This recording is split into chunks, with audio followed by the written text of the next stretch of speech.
Okay, he's with us.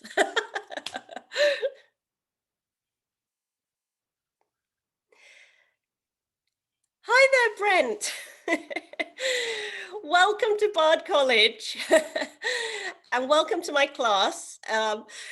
This is contemporary propaganda, and we have a few other folk in the room as well, as this is a public talk. I've just been bigging up the research and the film, and we've had questions about, the Stop the Steal, but I've tried not to talk too much around what I know you want to share yourself.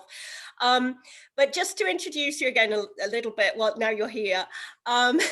This is Brent Allpress, a senior lecturer from RMIT University in Melbourne, Australia, who is also an open source investigator who has done incredible work on revealing the relationship between Cambridge Analytica and glue and religious data targeting for politics and health and for religion. And over to you, Brent, because I know you probably want to get going. I'm going to make you a co-host so that you can share any slides that you might have. Yeah, I do have a slide presentation, and thank you for inviting me to this talk. It's great to be able to share this with a particularly interested audience. So today I'm going to talk about the background to the research I did on the film, and unpack in a brief way the kind of key findings that were selectively presented in the film, and also some of the background around that how I've been researching subsequently. And that's been occurring in dialogue with Emma and with Anne Nelson and with others. And unfortunately, it's been an ongoing situation, which has then folded into the chaos of the January 6th riots and really the insurrection at the Capitol. So because I had momentum in this area of research, I had a particular insight into the workings of the Council for National Policy, which was covered in the film, and I'll unpack that in a second. But I'll finish off this talk with a kind of, I suppose, an update on my research on the November 5th to January 6th activities of key protagonists and some of the organisation that sat behind the quite sort of disturbing and unprecedented political events that occurred in Washington DC on those 2 days, January 5th and 6th, and then some of the sort of nonsense that's happened subsequently. So I'll shift across and share my screen. So if I just go into, just give me, oh, here we go. That's the simplest thing to do. There we go. That's, I think, the most simplest way. I think if I share my PowerPoint, it might be simplest to share my screen, I think. And then I'll just go full screen. So you can get to see my screen, which is, what it is. Give me 1 second. Okay, so there we are. And then what I'll do is cue this up, go full screen, and there we are. Now, I might just park ourselves down below a little bit. Maybe, there we go. Just go here. So, a little bit about me. I'm, and I've always been introduced by Emma, but I come out of an academic background looking at architecture and urban design. I'm a New Zealander based in Melbourne. I had previously worked on a smart city project that had stalled in Malaysia, and so I was kind of aware of some of the economies around data and the issues that came with that in terms of governance, with my involvement in that sort of urban design project for a smart city that stalled. Just back to there. And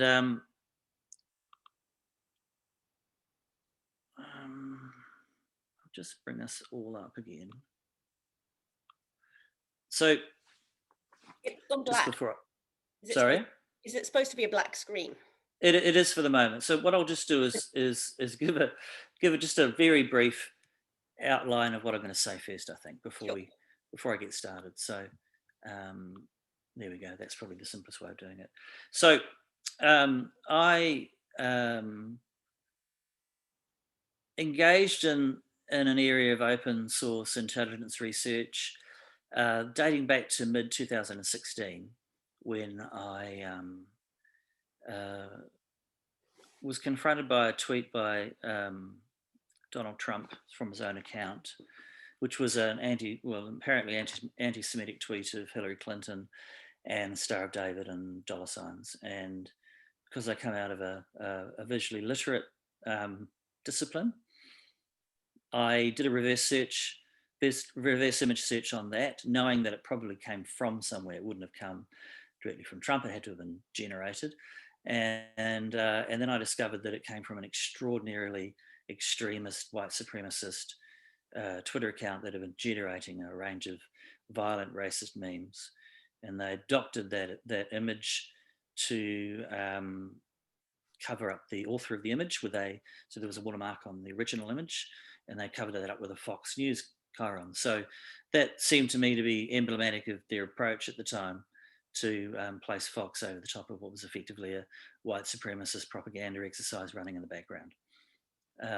I shared that with interested parties who'd been mentioned in the media, and it got picked up by Never Trumper and disseminated and hit the media. My role in that was sort of somewhat subsumed, but that got me involved in a more direct way. And I knew from the outset what we were dealing with, which was a much darker situation than I think anyone else realised at that point. So that was sort of mid 2016, mid campaign, prior to the election, with active white supremacist propaganda being employed and tweeted through the Trump candidate's account. And some of the other material on that that was being generated from that original account were just shocking violent. There was images of machine guns and messages underneath. Look what I got to celebrate multiculturalism. So it was dangerous material. Over the intervening period, the election occurred. Cambridge Analytica popped up in the media in New Zealand, which is my backyard, and they were outed by the New Zealand Herald, which is a primary newspaper in New Zealand, for having been contracted by the Warehouse Group, which seemed strange to me. And they're a discount warehouse group that are in every town in New Zealand. They're the largest retailer. That troubled me because it was in my backyard. So I began following that unfolding story, and I tracked one of the key people involved in that, who was a guy called Tim Casby, who was a Trump donor. He became the CIO, the chief information officer for the warehouse, and he'd previously worked for Gloria Jean's clothing in Russia, and had been caught smuggling clothing manufactured in the occupied territories of East Ukraine and then smuggled back into Ukraine via Russia. So that was my lead into kind of this whole situation. And then I'll flip across to our slides now. So I'll park us back down where we were and go to my slides. There we go. And one of the things I did around the time of the Cambridge Analytica sting by Channel 4, which would have been in around March 2018, they subsequently declared bankruptcy, and I engaged in an ideas exercise, which is have a look at their debtors and see if or the creditors, sorry, and see if the creditors are perhaps not simply creditors, but perhaps also partners, or in some other way aligned with Cambridge Analytica. So I looked through the 990s. This is one example of a 990. It's a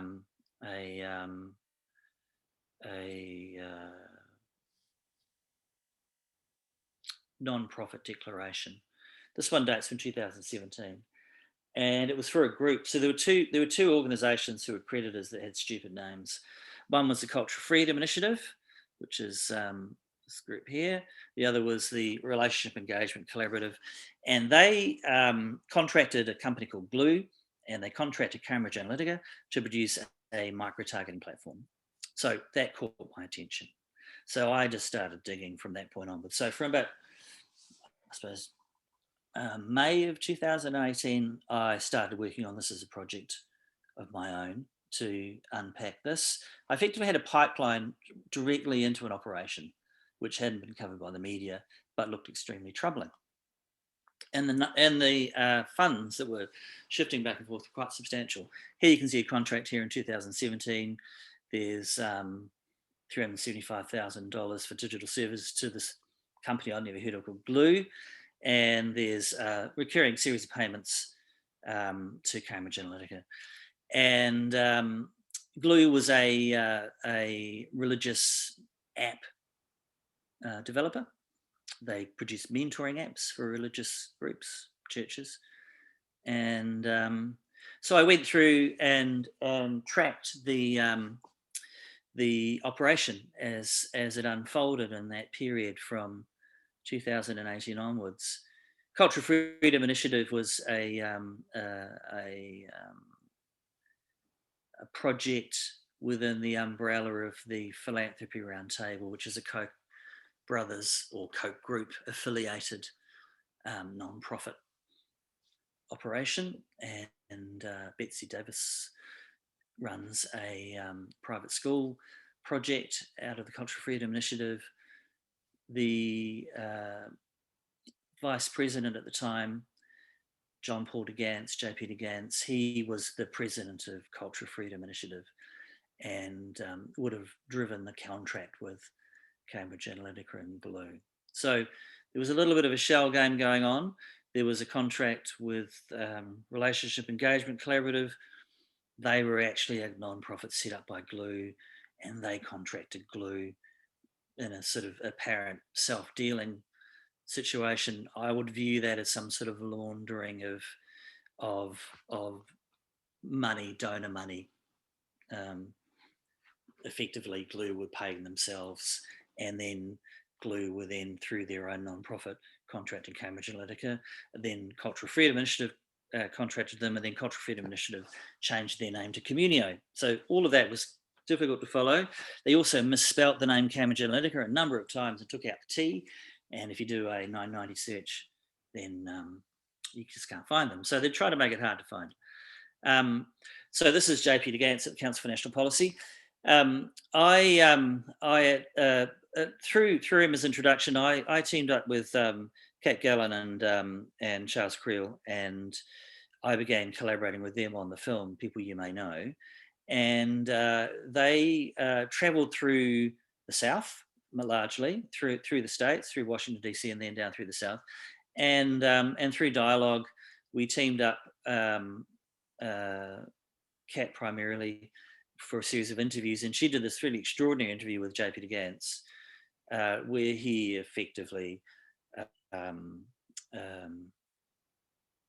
was caught off guard, I would say, during that interview. And when he was asked if he had contracted Cambridge Analytica, he then said, "Oh, we contract lots of people, including Koch Industries i360, who I used to work with." So effectively, this project was tied in with the Koch brothers. It was tied in with political campaigning right from the outset. Now, what you're looking at here is an image of JP de Gance pitching his Glue Insights project to donors at the Council for National Policy. It's an umbrella group, disturbing umbrella group, started in 1981. It's a mixture of oil money, farmer money, mostly oil money, dominionists who want us to end the separation of the church and state, and evangelical operatives, Republican activists and operatives, and white supremacists, bluntly. None of those categories are basically mutually exclusive. And they've been very active since 1981. JP de Gance is a Gold Circle member. Here he's pitching a project for members of the Council for National Policy, where members sort of do these sort of 10-minute presentations in their secret meetings 3 times a year. In the process of working on the film, I investigated the Council for National Policy. They're a secret organisation with secret membership, and they run 3 secret meetings. And I gave myself a task of finding the next secret meeting, which I did. I cracked their website, which was quite porous. And so I sort of archived 10 years of their activities, which has been particularly interesting subsequently. This is a presentation that JP de Gance gave to the Philanthropy Roundtable's donor group. They have an annual summit in Aspen once a year. And very clearly, the whole project was pitched at improving the number of people who were married who attended churches. So it was a kind of demographic engineering project. If you were married and you attended church regularly, you are more likely to vote for a Republican presidential candidate. So it was entirely pitched in a political context. They were using the micro-targeting platform to invite vulnerable people from the catchment around churches in for small group events, relationship counselling, financial counselling, mental health counselling, which is more troubling, and I'll get to that in a second. And they had a very high uptake for people joining these small groups, and then basically a pathway to joining these churches and a pathway towards a radicalisation program, which is how I would view it. And this has been occurring over a 5-year period. So they're taking the long-term view around demographic shifts, increase the number of evangelicals who are married and attend church regularly, you increase your presidential vote in key swing states. Just to give you a sense of how close the Council for National Policy was to the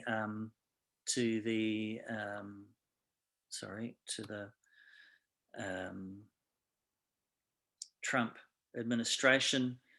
This is a letter that I sourced sent by the Vice President, Mike Pence, to the Council for National Policy in March of last year, thanking them for amplifying the Trump administration agenda around COVID and their responses to COVID, or their lack of responses to COVID. We know from Bob Woodward in his forensic analysis of the timelines for Trump's approach to COVID in this period around March and April, February, March, April, that Trump's agenda was to downplay the seriousness of the virus. And that's effectively what the Council for National Policy got on board with.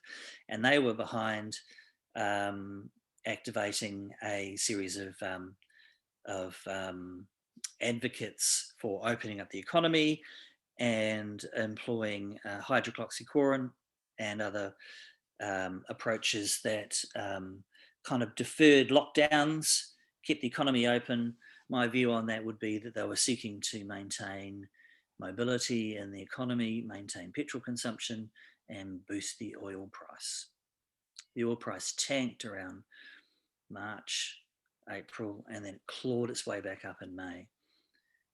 So I would say a lot of the agendas that have been occurring over the last few years have been tied to the interests of the fossil fuels and extractive industries. This is a presentation, it's a webinar by Matt Engels, particularly, and Eric Swanson, who are associated with Glue. And it's a big data, predictive analytics, and precision targeting webinar. So I had access to this information from Glue. They're inviting church leaders into these webinars. They're inviting churches to join their micro-targeting platform, access that for advertising out to vulnerable individuals in the community. And in return, they were giving away all of their CSV data, all of their church congregation data, which is crucial voting data and key demographics in swing states for conservatives. And it's very clearly pitched politically. There's really, it's not ambiguous.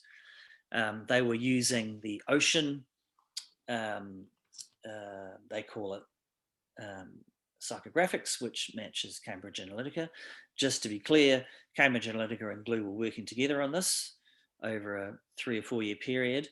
They took ocean categories that have been developed out of Cambridge University, and they created subcategories that were focused on Christian modelling. And so they set up these very idiosyncratic extra categories.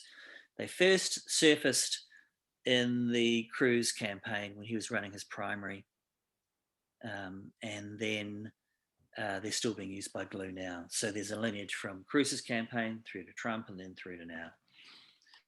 So openness, conscientiousness, extroversion, agreeableness, and neuroticism. If you want to activate people to go down the rabbit hole of conspiracy theories, then you would target people who are high on conscientiousness and high on neuroticism. And that would pretty much give you, in my view, a Q, a non-follower, but generally someone who might be susceptible to conspiracy theories. This is this is their so this is still Glue webinar. This is Glue's Christian psychographics or psychometrics.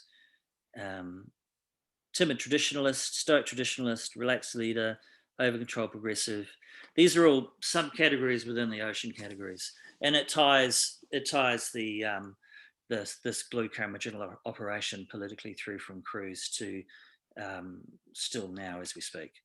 Data sources for a micro-targeting platform were coming from large data brokers. So Wonderman, Thompson, Axiom, and Kantar. Axiom and Kantar have Russian affiliations, and Axiom LiveRamp has access to potentially to the de-anonymization of health data. Wonderman joined forces with Thompson, who are a health data specialist. So in both cases, there's potentially a pathway through to health data being exploited through those relationships.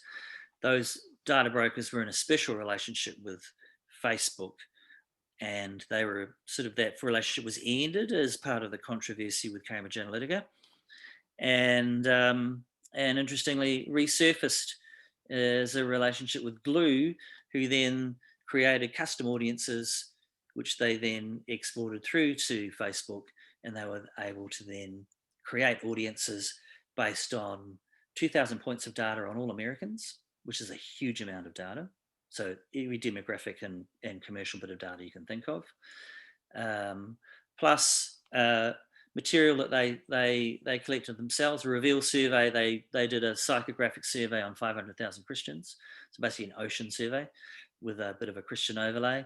They have apps that had assessments that were ocean assessments, and then they had behavioural data they were harvesting. And then they were running small groups and other groups associated with churches primarily, but also with Christian recovery centres for addiction. And so all of that data was being poured into the Blue Insights platform.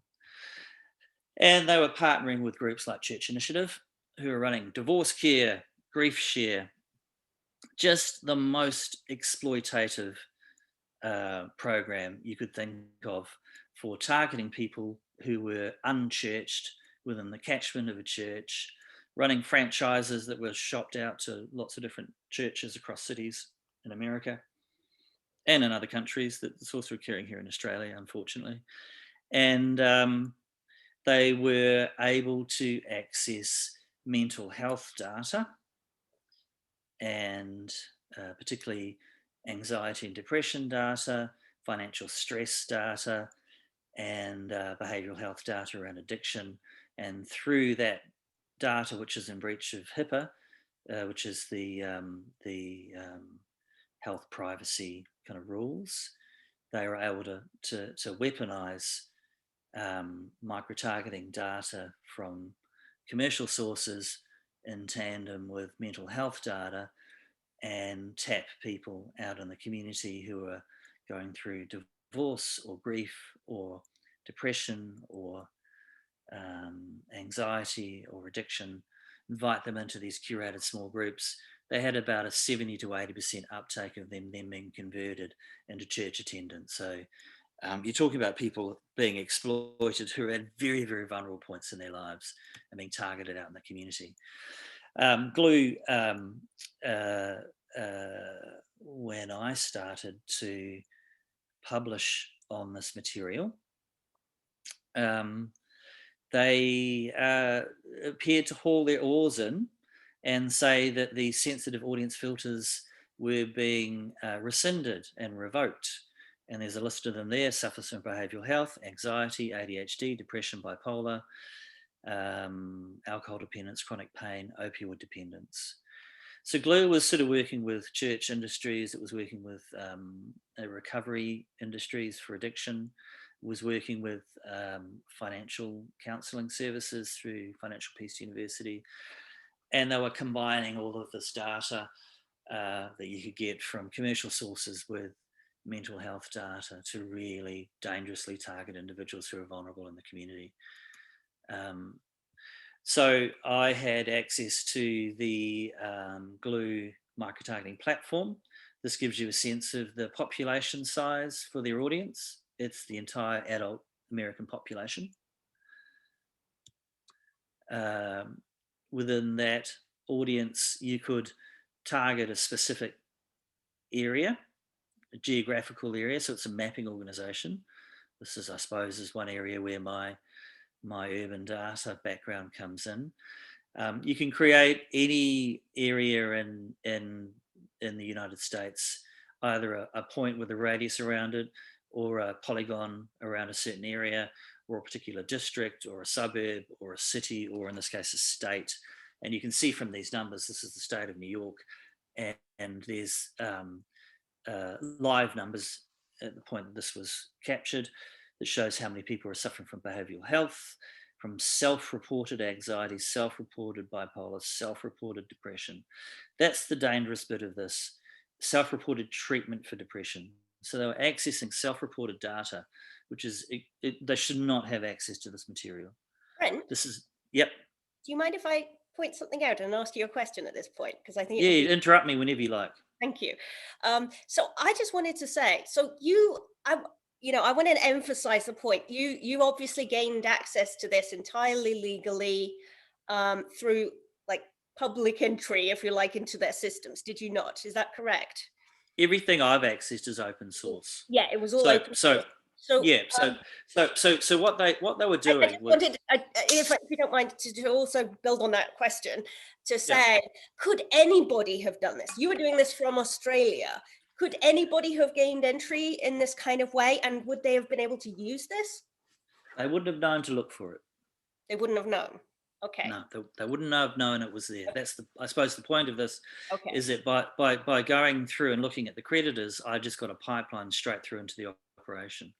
But if So you then had I just been in Russia, let's say, or in China or Saudi Arabia, and you had been motivated to look at that, to try to figure out what was going on with these companies and how to I wouldn't discount the possibility that this operation may not already have those relationships embedded in it. interesting, Just to be blunt. because it was just interesting to me that you were managed to find this back door, if you like, into this app. What they And were what they were doing was going through a very aggressive promotional drive to get as many churches across the country as possible to sign up, give away all of their church congregation data, and in return, churches could then expand their congregations mm, and run these small groups. They could get money out of Financial Peace University counselling, getting people to wipe out their credit card debt so they could then become good donors for the church. Um, the congregation members would have no idea the context that this was operating within. yeah. There were definitely a core number of mega churches in the States that were considered by a glue to be alumni, and they are core participants in this operation. And then Hillsong, which is a very large church, is a special partner status. So at a kind of organizational level, this was a very large operation with very, very large churches with multiple campuses. They've then started hoovering up lots of little churches across the country. Mm. And in that drive to be comprehensive, they left their systems very, very open and porous. And so in that way, you could sign up for information and demos and that sort of level of access. So I don't have paid access to the platform. What I have is what I'm showing you are kind of demo level, live demo audiences that you can create. But I don't have a Facebook business account. I'm not going to start sending adverts through to congregation members of some church in the deep south. That's not what I'm doing. But if you're a political entity in the United States, you could get through to this and just So microtarget. my assumption, because of the key link to the Council for National Policy and its links to the Republican Party, and the explicit framing of this as an operation that was for political campaign use, that was the in-house description of this operation. What they were doing was harvesting voter data within a very specific sector. They were increasing potential voters through a kind of radicalization program by targeting people who were suffering from mental health issues, effectively. And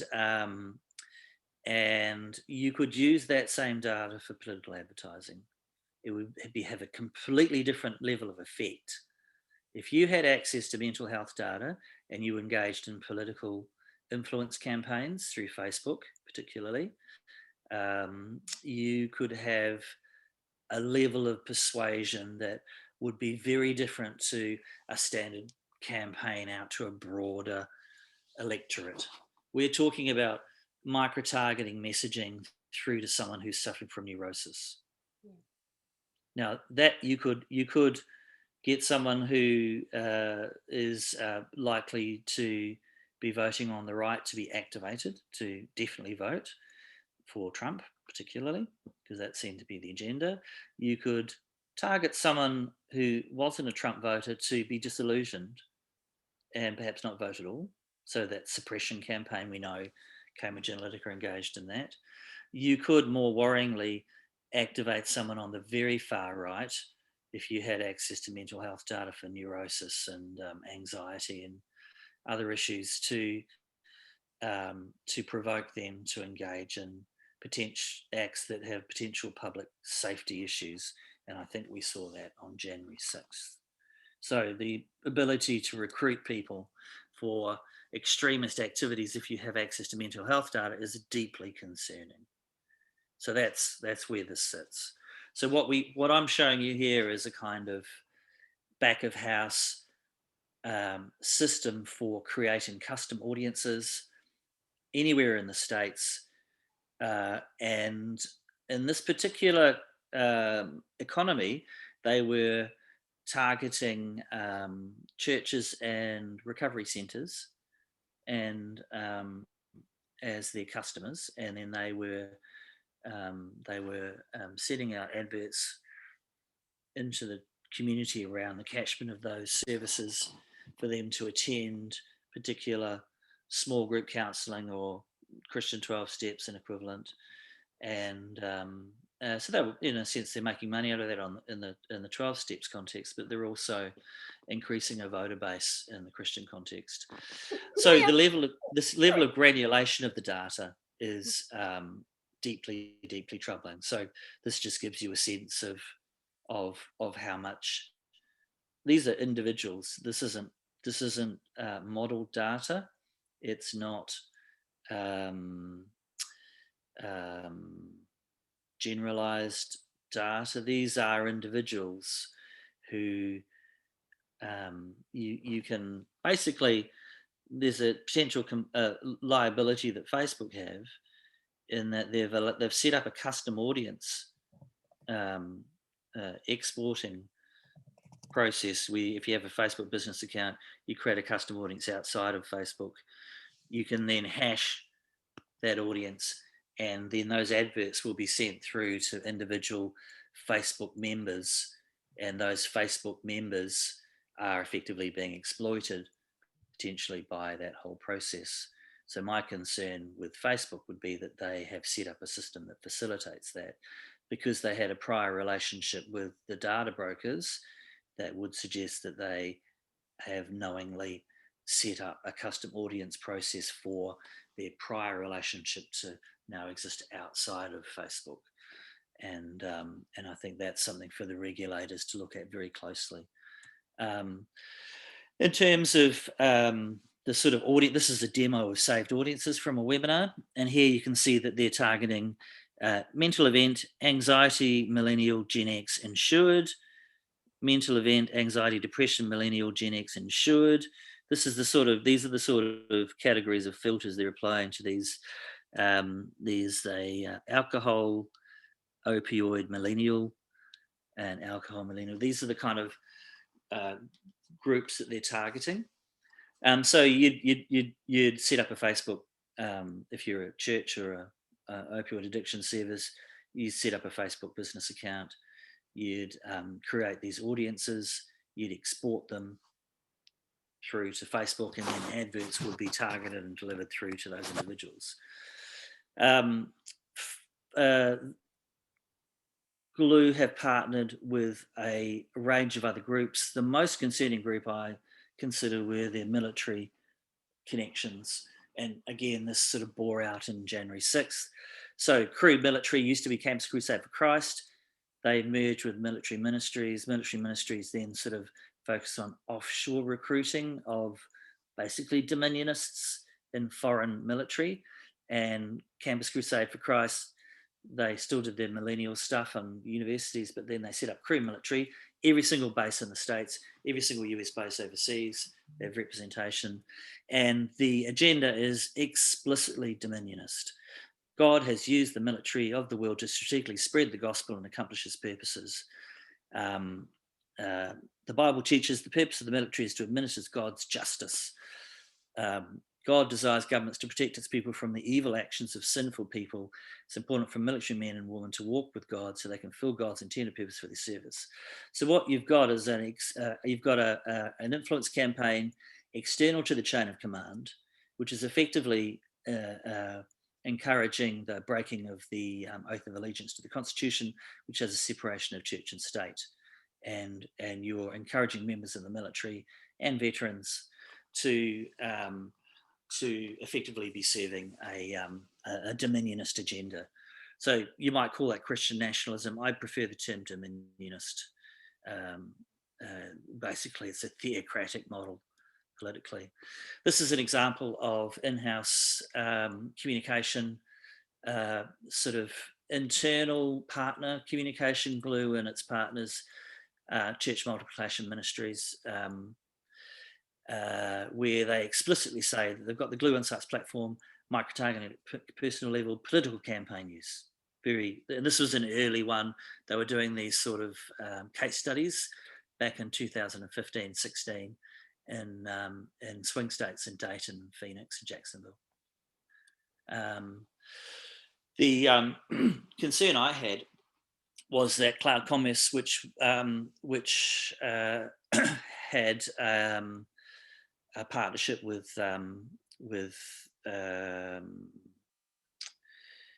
the Trump campaign, they have a nested ex-Cambridge Analytica cell called Data Propria. Brad Pascal was a director of cloud commerce, merged his company with theirs. Pascal's his political operation was a separate company. Cloud commerce purchased a database of 80 million records of Christians, faith-based individuals, and the only economic activity that they had in the period prior to the election was with Pascal's company.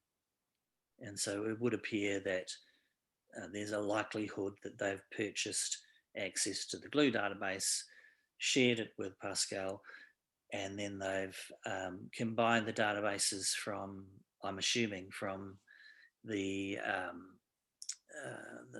Republican Party with these more specialist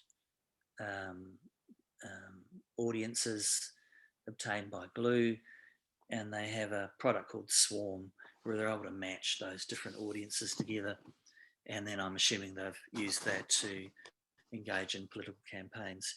If any entity, the Republican Party, Trump campaign, any of the super PACs, any other entities have used mental health data for any of the campaigning they did for 2020, they have a very, very significant liability that they're going to face.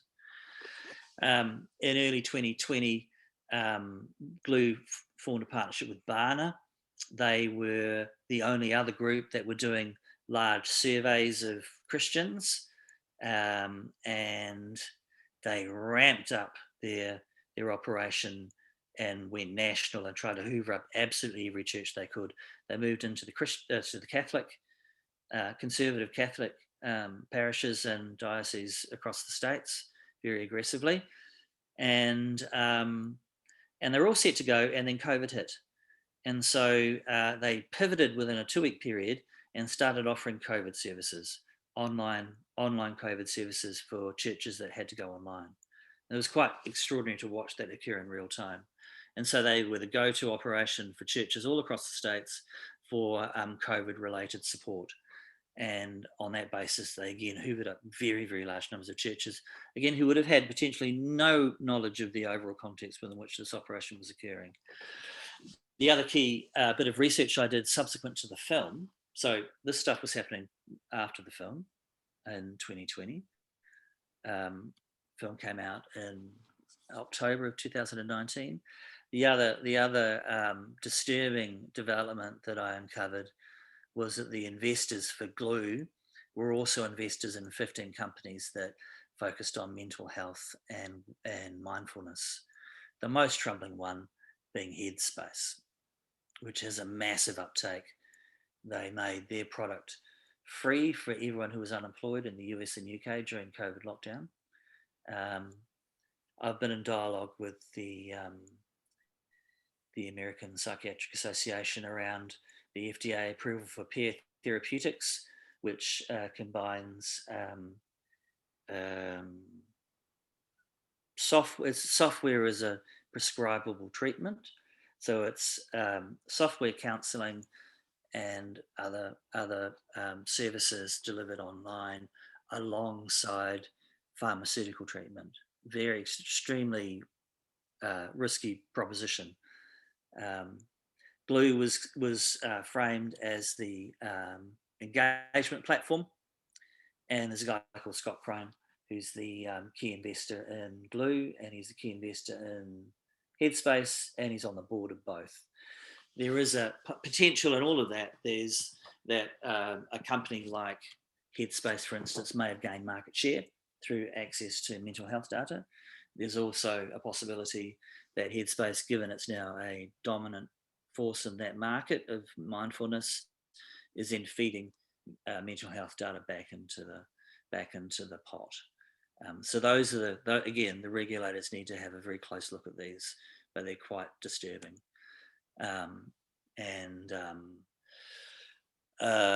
You can the way this was described early on. This is back in 2016 before anyone was looking at Cambridge Analytica. So Glue was framed as a platform. 1440 Scott Crine was the investment partner. And then there is this cluster of companies that are all basically variations on mental health and mindfulness. Moving forward to the period just prior to the election, and then going through the aftermath of the election, I became aware of the Stop the Steal group on Facebook having spawned, being populated or pre-populated with thousands of people, and Facebook banning it. I then went looking for where that group might have ended up, because I assumed they had a plan B. Plan B was stopthesteal.us. So it was registered by Ali Alexander on November the 5th, and I accessed it on that day. And I did that through tracking some operatives who were communicating with each other about this new operation. And they were stupidly doing that on Facebook with video. So, not necessarily the brightest conspirators. Charlie Kirk. So there were 6 states that were considered to be disputed states. Counting was still occurring. Particularly Pennsylvania had protests occurring. When I discovered that they were going to have a series of events at each of these counting centres, I contacted the authorities immediately, because there was an event that was about to occur on the following day, and from my understanding, action was taken. So those counting centres just were able to continue with their job. I would have thought that would be the end of it. Unfortunately, that isn't what happened. But if you have a look at a page like this, you've got the state of Arizona, you've got Charlie Kirk from Turning Point USA, so sort of far right university age recruitment activist. He never went to university, but that's another thing. And there we see Dr. Paul Gossard, representative, and he's since become somewhat notorious. He was the person who was still speaking on the floor when they were trying to break into the Capitol on January the 7th. Charlie Kirk was teamed up with Jack Posobiec and Mike Cernovich. Jack Posobiec, particularly in Arizona, because Mike Cernovich was involved. They're kind of far-right figures who were associated with Roger Stone, so they were the key points of contact. Gossard was there from the outset. This is Charlie Kirk's Council for National Policy bio, since I have access to that information. And so he's a key member of the Council for National Policy, and they're a collection of donors and doers. So there's a lot of donors. He's a doer, and a doer of dark deeds, in my view. They set up these events, invited speakers. There were events right through December and January. There was an event the day prior to January 6th. There was an event on January 6th. These are all the individuals who were invited. And again, now they're all very notorious.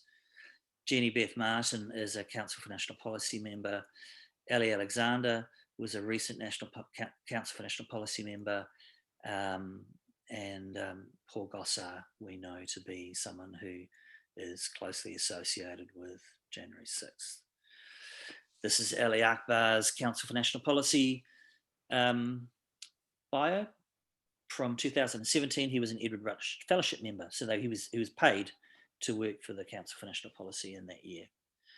Ali Alexander, known previously as Ali Akbar, he is a felon who changed his name to Alexander, a convicted felon.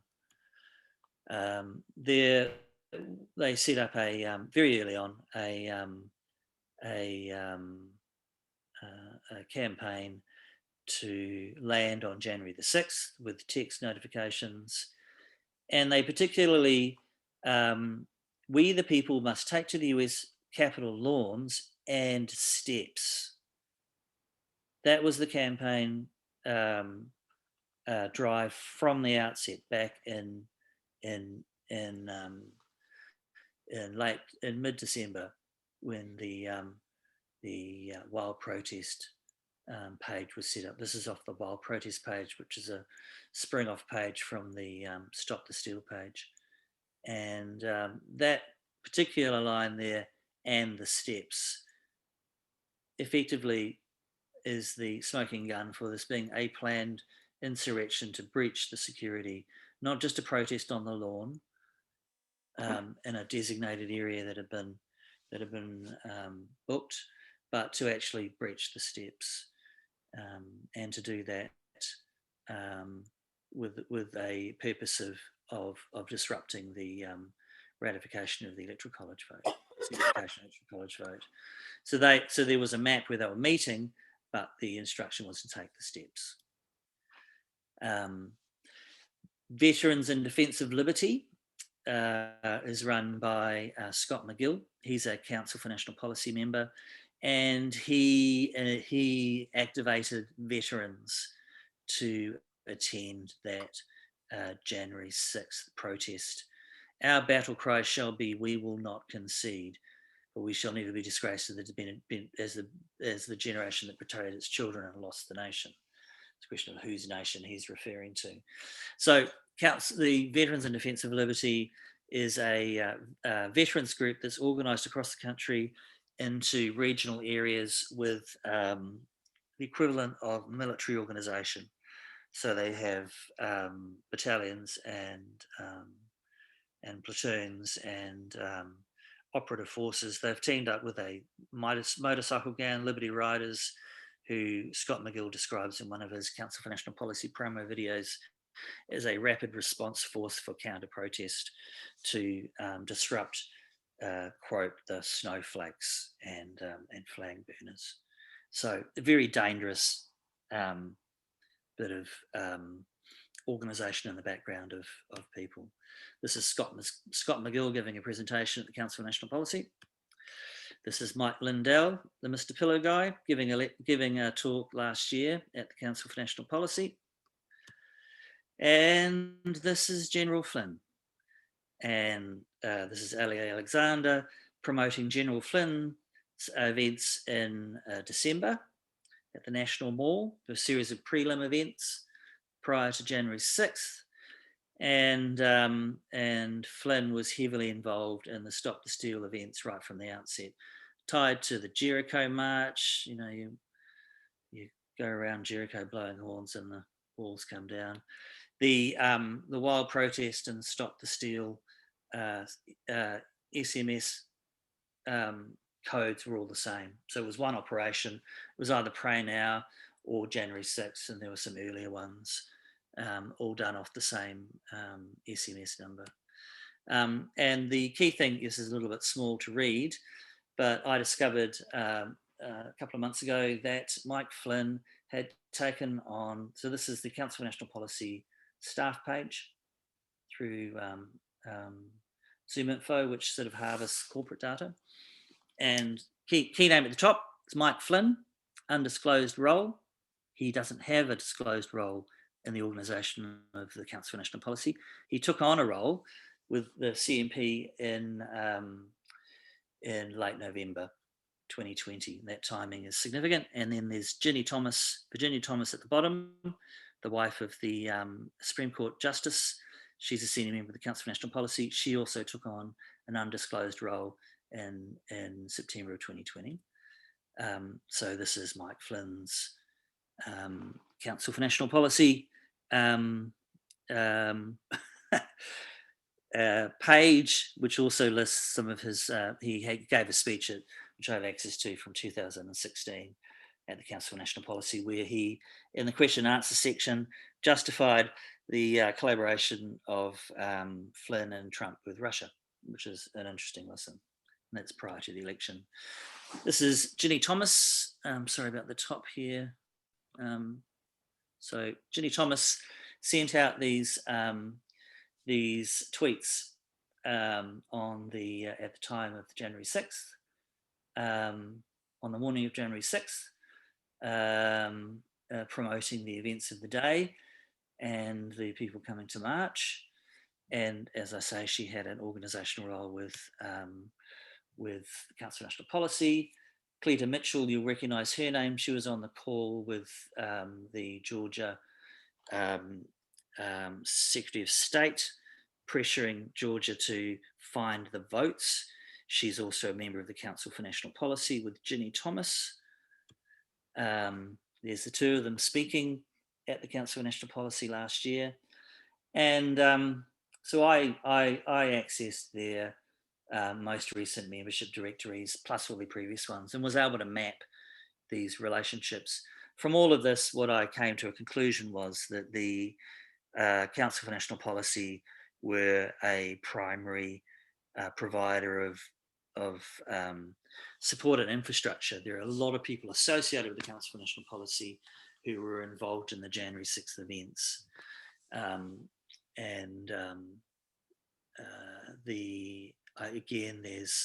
would acknowledge Anne Nelson's sterling work in her book Shadow Network, which she put out in 2019, which gave a history of the Council for National Policy. I've been working with her subsequently because I had live access to their data, and we've been mapping the relationship between key members of the CNP, key operations that they ran. So anti-lockdown operations.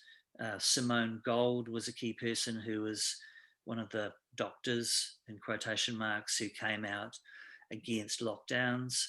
She also came out to speak as part of the rally around January 6th, and she also entered the Capitol on January 6th, and she also got arrested. And I would say she's about to be struck off.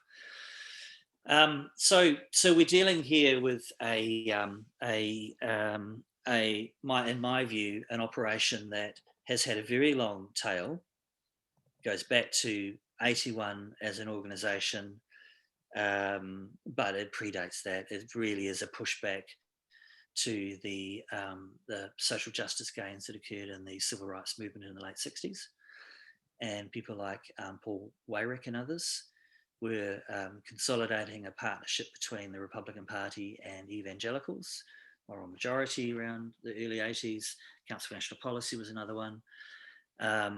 And underlying all of this, I believe, is a very simple equation, which is there's been a last-ditch attempt to forestall or prevent a transition from a fossil fuels-based economy to a renewables economy, which has, for economic reasons, become extraordinarily viable.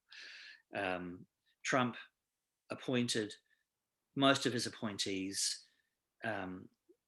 consistently sought to remove regulations for extractive industries, to facilitate the oil industry and the extractive industries, to remove the US from multilateral accords around responses to climate change. Key lobbyist against the EPA ended up running the EPA. So there's a kind of very clear pattern. There's strong relationships to key donors in all of this, like the Koch brothers. One of them has passed away. Call it the Koch Group. Koch Industries is an oil company, fundamentally. They're involved in lots of other industries, but the petrochemical industry. The one thing that I would say, again, this is sort of a Occam's razor approach to the complexities of what we've been facing over the last few years. A common cause between the Republican Party and key oil interests in the US and donors in the US and countries and adversarial states like Russia is that they all have a reliance on oil and gas as a primary source of income. And I really think it's that simple. And it's all of so in a sense, the evangelical operations, the far right operations, they're all a means to an end, to install governments that will forestall the shift to a renewables economy. That's horrible. And Can I? but I really think it's that simple. Yeah, I think you're probably right. That, at least it's the largest part of this. I just wanted to check how many more slides, because I want to give people I'm done. a few questions. Is that good? No, yeah. I'm going to stop sharing my screen, and we'll go back So to. interesting, and thank you so We're much. just we're just back. That's it. That was my talk. Thank you. I'm sorry for jumping in. No. That's the perfect point to jump in, because that was my conclusion. So, The conclusion is that I think it was a kind of I wouldn't say that oil interests and far right interests and dominionist interests are mutually exclusive. yeah. You could almost describe it as a sort of fossil fuel fascists, if you were to, if you had a predilection for alliteration, which, but that's effectively there was a coup attempt that failed. It appears that all three Flynn brothers were involved. It appears from my research that Flynn was embedded in the CNP. There were certainly lots of operatives within the CNP who were involved in January 6th. And there were a set of far-right militia and other organised groups, along with all the kind of crazy fellow travellers who did unspeakable things on January 6th, and they got damn close, but they missed. So now the task is to clean up. I think these are parallels you see in other countries as well, and I think that's a really good point. Yeah. There are parallels. Unfortunately, there are parallels in Australia. Yeah. There are parallels in the UK in different ways. There are parallels in Canada currently, actively, in the opposition. There are obviously parallels in places like Brazil. Hungary is a cause for concern. Poland has been troubling for a while. We can go on, but there's been this sort of rise of these sort of far right groups. They haven't come out of nowhere.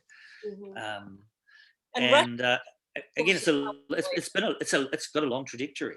I mean, basically, it goes back to World War II. Yeah. You're looking at organisations that in some form or another have some continuity back to that period. Well, we have international voices in the room as well, so I'm interested in hearing what they have to say to come back on, because they will have, I think, experiences and from their own cultural environments to relate this to, I think. And I want to give a chance to answer to ask a question or two. So I'll open it up to the floor at this point. Would anybody like to ask questions of Brent about this really fascinating topic? Who's going to be first? I had a question about the mental health apps and potentially if you think data is actually being mined there, because, for example, I've used Headspace as an app, and I know that you can get some sort of granular data from there because they have specific meditations for when you're anxious and when you're stressed and when you're working.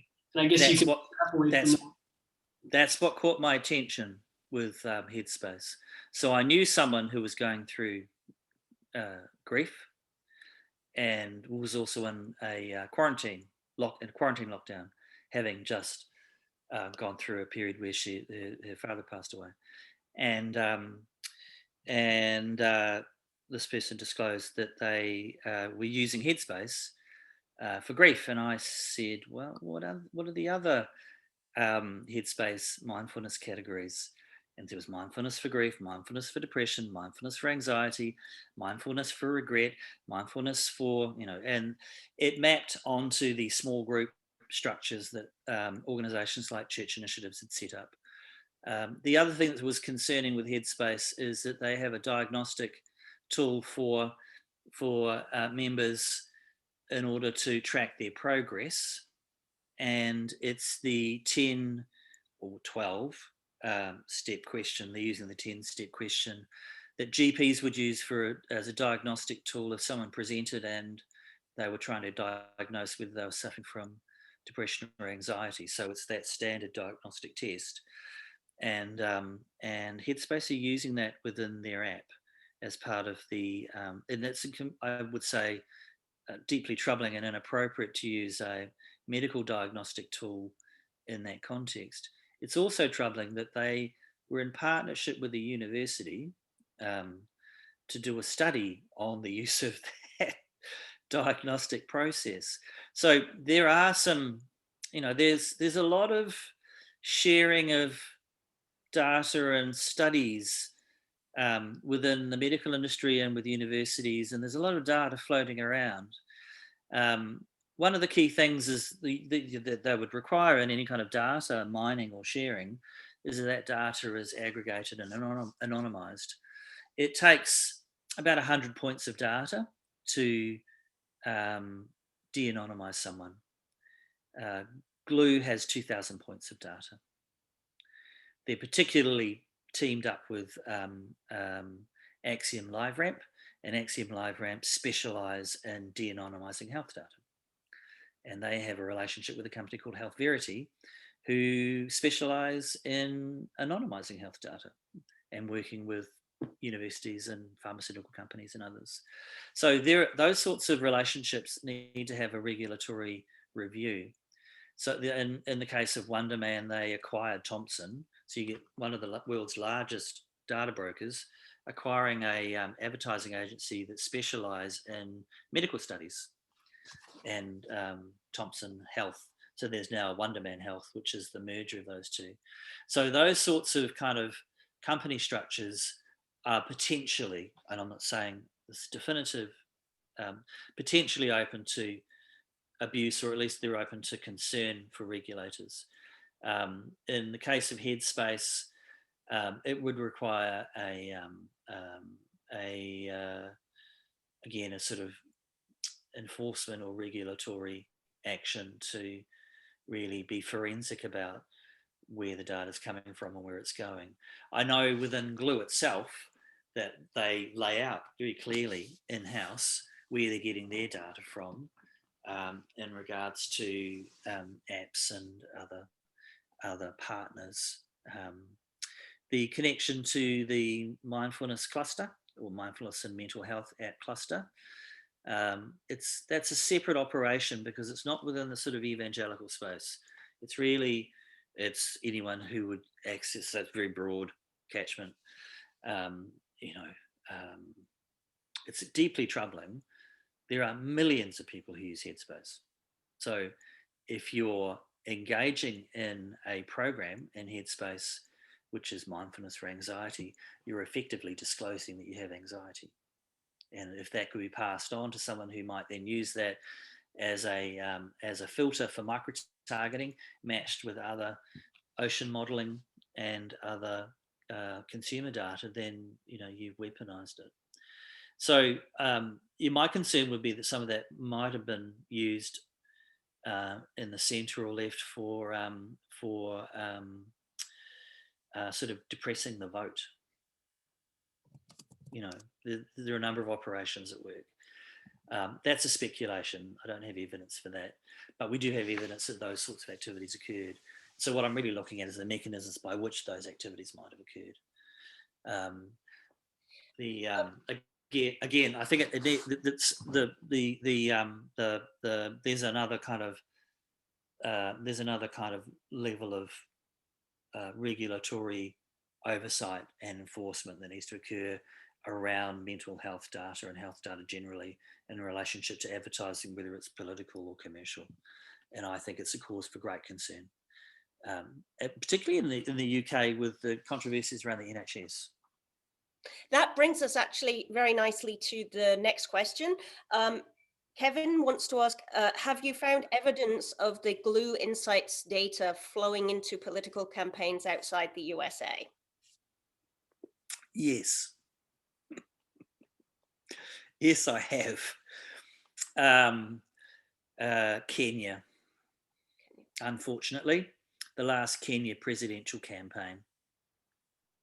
So there was a operation in Kenya targeting evangelical Anglican churches, and they ran the Reveal for Church survey in the early months of the year of that presidential election. And we know that Cambridge Analytica were involved as a contractor for the incumbent president. And the assumption I would have is that the data that they were harvesting from Anglican church members would have then been fed into that.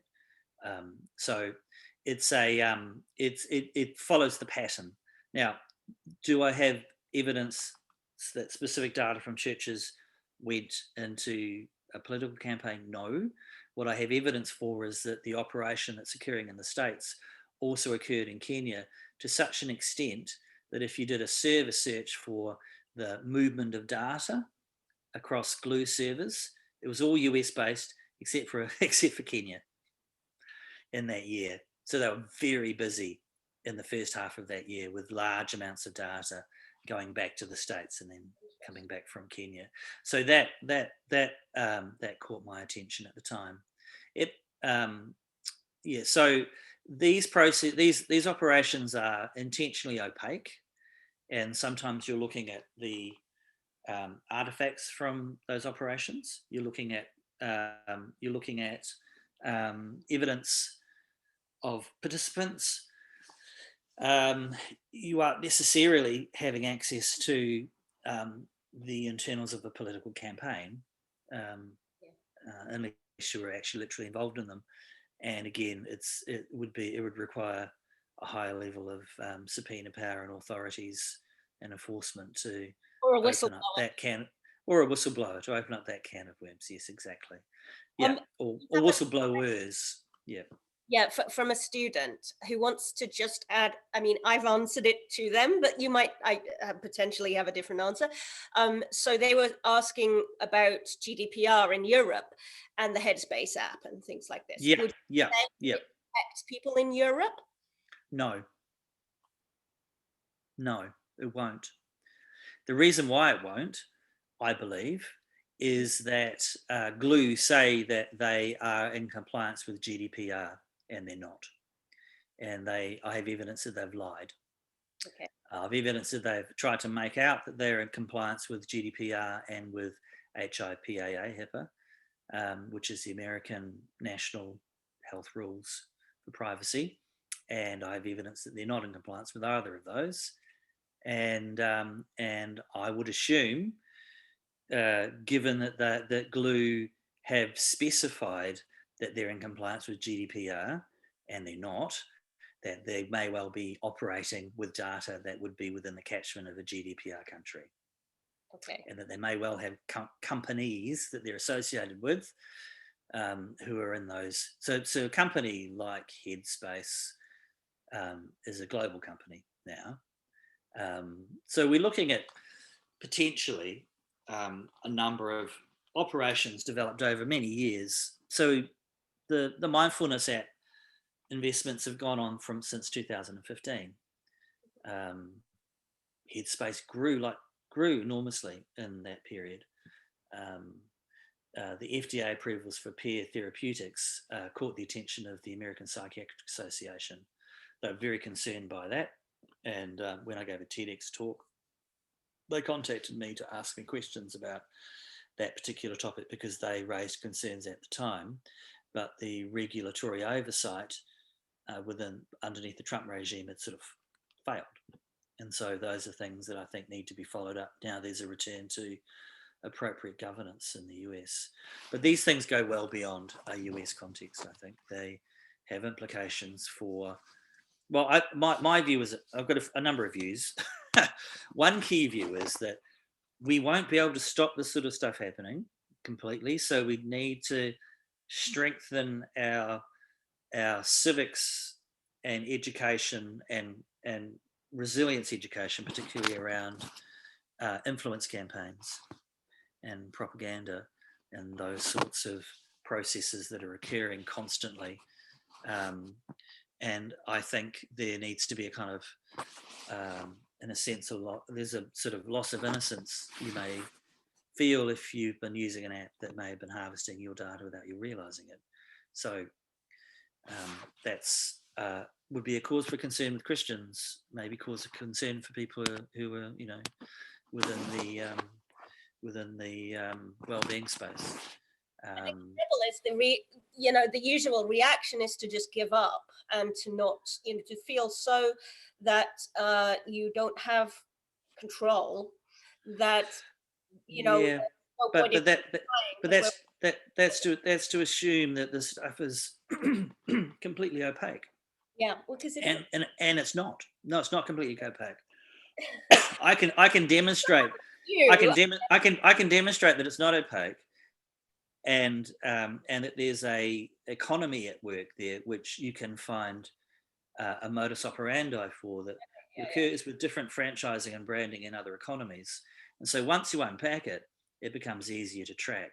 And so I think that's actually a kind of research model for looking for patterns for certain sorts of economies where the stuff is occurring. And there are areas where nefarious players can be removed from the market, but there are also tightening of rules and laws that make the likelihood of this recurring much harder. But it would appear already there's been an enormous level of exploitation of data in the US particularly. It's affected every single person living in the US, including everybody in your audience who is currently in the US. So you should just assume that's already occurred. And you should keep an eye on members of your family who might be going through troubles and then start receiving strange Facebook ads.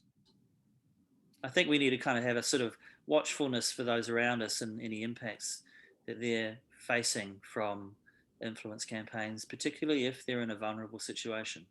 So I think there's that kind of level of kind of social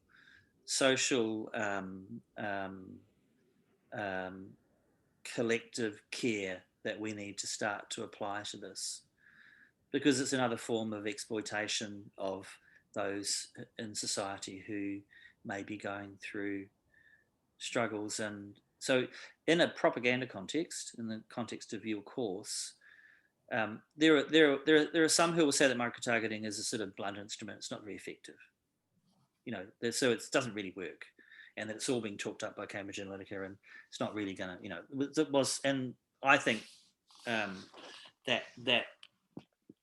narrative has been amplified on purpose by the participants. Oh, it totally has. Because they'll say, "Oh, yeah, it doesn't work at all." No, it's totally hopeless. That's why people pay millions of dollars every year to do it. If you include mental health and behavioural health and treatment data, and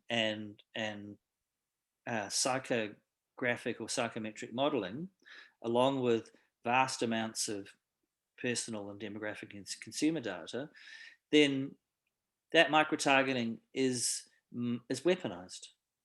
And then you're not dealing with normal influence campaigns to a general public. You're dealing with something much, much more dangerous. And so I believe it actually is a public health issue and should be framed as such and be given a very high priority as a public health concern internationally. I don't think it's specific to any one country. If it can be done once, it can be done anywhere. Are there any final questions or reflections? I'm very aware that we're getting quite long on the time that we were meant to be. Yeah, I apologise for my it's because I'm in a different time zone here. It's now 2 in the morning. So there was a bit of a crossfire at the beginning, so I apologise for that, but that's okay. I started. Yeah. I really appreciate everybody's dedication to learning about this, and to you all for staying and waiting and asking such interesting questions. Does anybody have a final one before we wrap up? Nope. Okay then. Do you have a final word, Brent, before we? Be kind to each other. Yeah, Pardon? things aren't that bad. Be kind to each other. That's the way to counter this nonsense. Generosity, care, and kindness do an enormous amount of good. And if something sounds like bollocks, ignore it. That's if someone starts telling you nonsense, then take them to one side and kind of have a word with them and say, where are you getting that information from? I think there's those sorts of everyday kind of responses to this that we can make. There's also, I think, just an awareness that there are economies sitting behind this that really need some structural attention. And if you're in a field that's looking at how influence campaigns get resourced and distributed, and then you kind of want to reverse engineer the mechanics for that a bit to work out how that's currently occurring. So perhaps hopefully this provides a wee bit of reverse engineering of an instance of how that's played out quite prominently recently. Wow. Well, I'm really glad you finished on such a positive note, because this was quite harrowing, I'm sure, for most of the people in the room.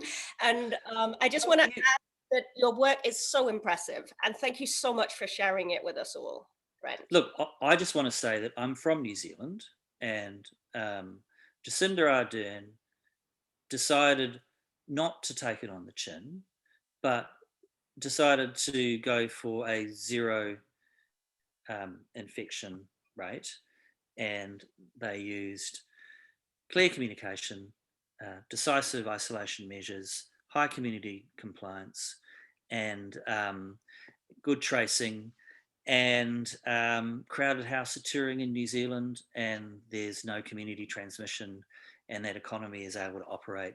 They're beginning to get the vaccine. It'll be a tougher task in countries where there's still influence campaigns going on around anti-vax and anti-lockdown. But my feeling is quite positive going forward. I also feel that they had one shot and they missed. And so I think the whole question of that transition of the economy to a renewable post-carbon context is inevitable, and it's going to happen much, much faster than we thought.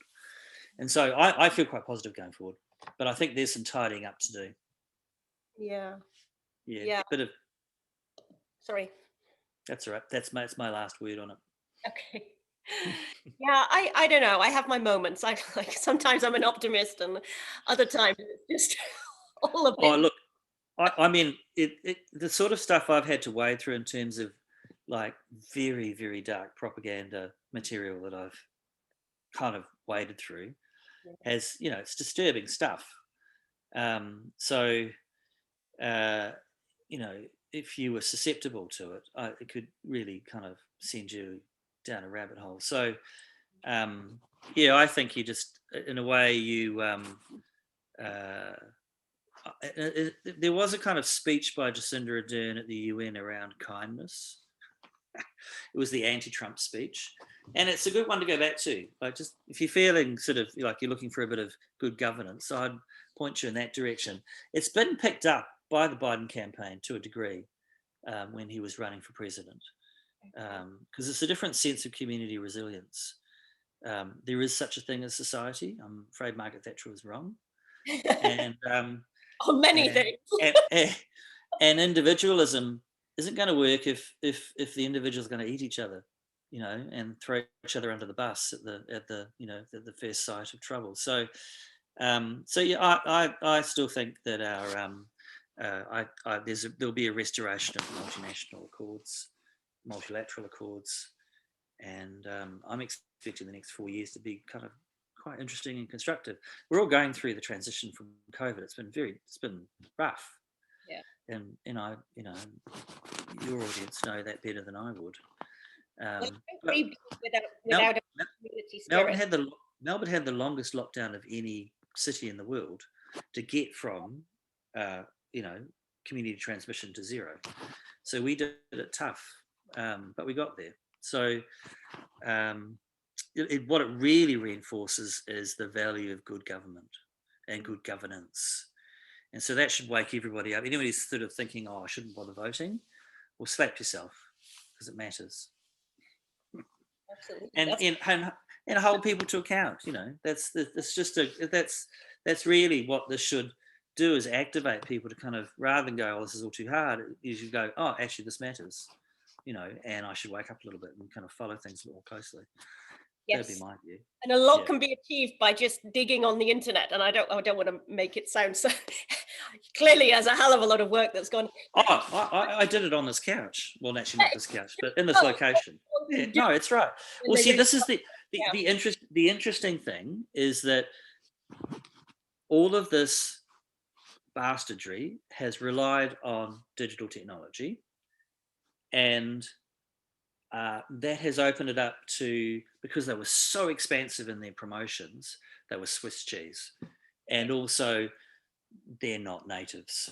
They're very poor when it comes to their own security at a just basic kind of digital security level, and they're not very bright on a lot of levels from what I've seen. They have a high level of entitlement and high level of aggression, but I wouldn't say that they're they're open to asymmetrical responses.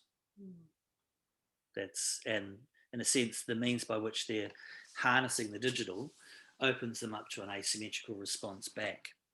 And that's what I've seen happening in collaborating with people like you and Ann Nelson and Charles Creel and Kat Gallen and Chris Vickery and a range of other people over the last few years. There's a lot of individuals who are working away who have shared information and gained a kind of distributed critical mass to push this back. Yeah. And I think it's all helping. Yes, definitely. We're all building. It is an emerging model, though. I mean, in my discipline, there's people like Catherine Killing she's a practical killing architecture, and there's Al Weissman, who runs forensic architecture, and they're using architectural disciplinary practices to unpack social justice issues. And so, there's a kind of there's an inherent interdisciplinary sort of necessity with all of this as well. Staying in a kind of autonomous silo doesn't work in these sort of days. I think you have to kind of be collaborating with people outside your own domain in order to get some sort of traction. So that's also been a good outcome for me, is just the collaborative nature of the dialogue has been, I'm a researcher, and collaborative research is something that I would encourage everybody to put a focus on in terms of their skill set. We're talking in a university context here. You need a good grounding within your own discipline, but I think you need to bring something to the table, but you need to be able to build skills to collaborate and be able to communicate outside your domain to others in order to share complementary practices. So, I mean, this is an example, as far as I'm concerned, my talking to you in your context, in your university, in a discipline that's outside of mine, that I'm able to make a modest contribution to. So there we go. That's one way of putting it. It's really impressive contribution. And thank you so much, Brent, for sharing your insights into all of this and your, incredible 2 years or 3 years of research into this. It's been amazing to watch it all develop as well. As a colleague on the other side of the world. And thank you so much for illuminating this illuminating talk today. Very grateful for your time. And thank you everybody else for attending and for all your great questions. I hope you have a lovely day. Bye, everyone. Thank you. Thank you, Brent. Bye. Bye-bye.